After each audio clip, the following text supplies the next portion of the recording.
민주당 얘기를 네. 저희가 대선 경선 국면에서 너무 안 하는 것 같아서 짧게 좀 해볼게요. 민주당도 지역 순회 경선을 하고 있는데 충청에 이어서 영남권 경선 결과가 나왔는데 이재명 후보가 여기서 90.81%를 기록을 예. 했어요. 그러다 보니까 누적도 89.56%. 예. 지금 뭐 어대명 이 문제가 아니고 민주당 내 경선이 9대명 90%대 득표율을 기록한 최초의 후보가 나올 수 있다. 이런 얘기까지 있거든요. 네. 이게 뭐 어떤 사람들 입장에서는 정말 압도적이다라고 할 수 있겠지만 네. 일각에서 저당 지지층이 아닌 사람이 보기에는 저거 저래도 되나 싶은 생각도 약간 있어요. 그러니까 아마 한국 정당사의 신기록을 쓰지 않겠느냐. 네. 예, 주요 정당 대선 후보 선출해서 90%대의 득표율로 후보로 선출됐다. 네.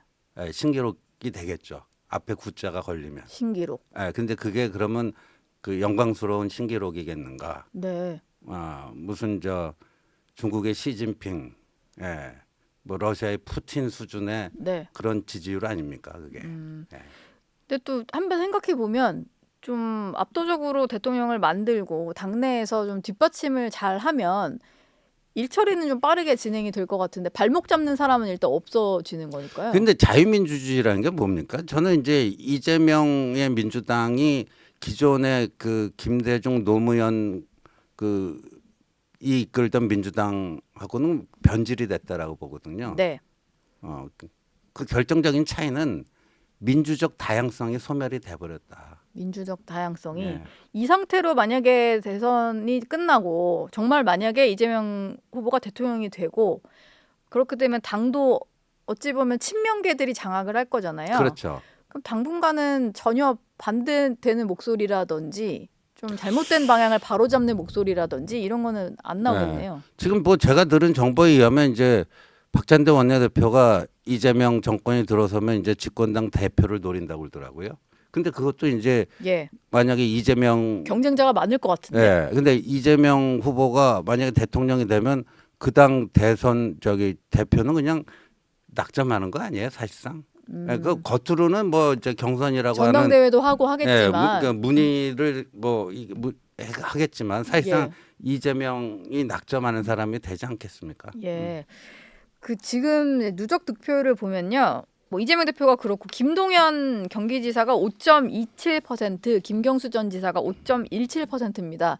두 사람이 좀 비슷하게 하는데 사실 보니까 이재명 후보를 공격하지도 않고요. 딱히 그냥 뭐 단합 얘기를 하면서 이 세 사람은 되게 그냥 정책 토론회 같은 거를 좀 하는 모양인데 착한 이등 경쟁 같아요. 근데 그렇죠. 그걸 해서 얻을 수 있는 게 있을까요?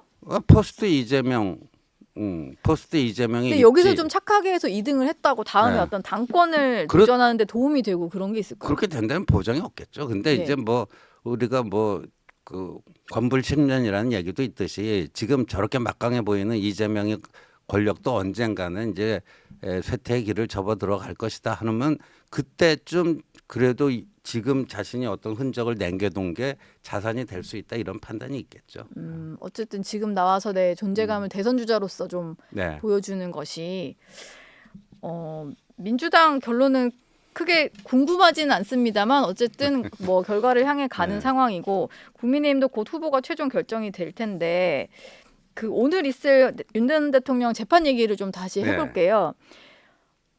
국민의힘 후보들이 아무리 이제 후보 한 명이 확정이 돼서 이재명과 국민의힘 후보 1대1 구도로 가려고 해도 군데군데 계속 형사재판이 있을 테고 수사 진행 상황이 있을 테고 이러다 보니까 좀 벗어나기 쉽지 않아 보여요. 근데 윤 전 대통령을 좀 품고 대선 치르려면 좀 어떤 전략이 필요할까요? 아니 그러니까 저는 한동훈 후보도 한동훈 후보가 제일 그 윤 전 대통령하고 각을 세워온 사람 아니에요? 특히 예, 이제 네. 계엄 정국에. 예. 근데 한동훈 후보도 며칠 전에 뭐라고 그랬죠?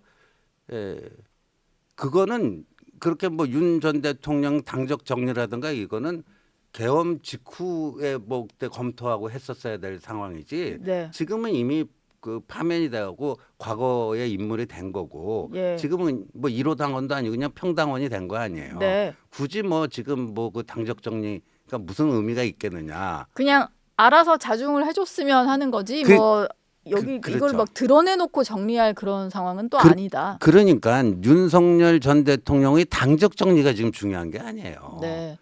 윤석열이 남겨놓은 그 노선, 그 계엄 예. 거기에 대한 분명한 그러니까 노선으로부터의 분명한 결별이 있어야 돼요. 사람이 아니고. 사람이 아니고 예. 윤석열 식의 사고, 네. 윤석열 식의 어떤 정치 전략 이런 거로부터의 분명한 결별이 있어야지 그 뭐 당적 정리하고 이거는 의미가 없습니다. 그게 지금까지는 좀 잘 안 되고 있다라고 보시는 거죠? 토론의 과정에서 드러난 그러니까 이번 경선이 사실상 그 윤석열 노선을 계승하려는 후보들이 여러 명 있잖아요. 이미. 예, 예. 그래서 치열한 토론을 통해서 당원들과 지지자들의 평가를 받아봐야죠. 과연 이 보수당의 미래를 끌고 가는 노선이 어떤 노선이어야 되는가. 그러니까 네. 노선 경쟁이 돼야 돼요.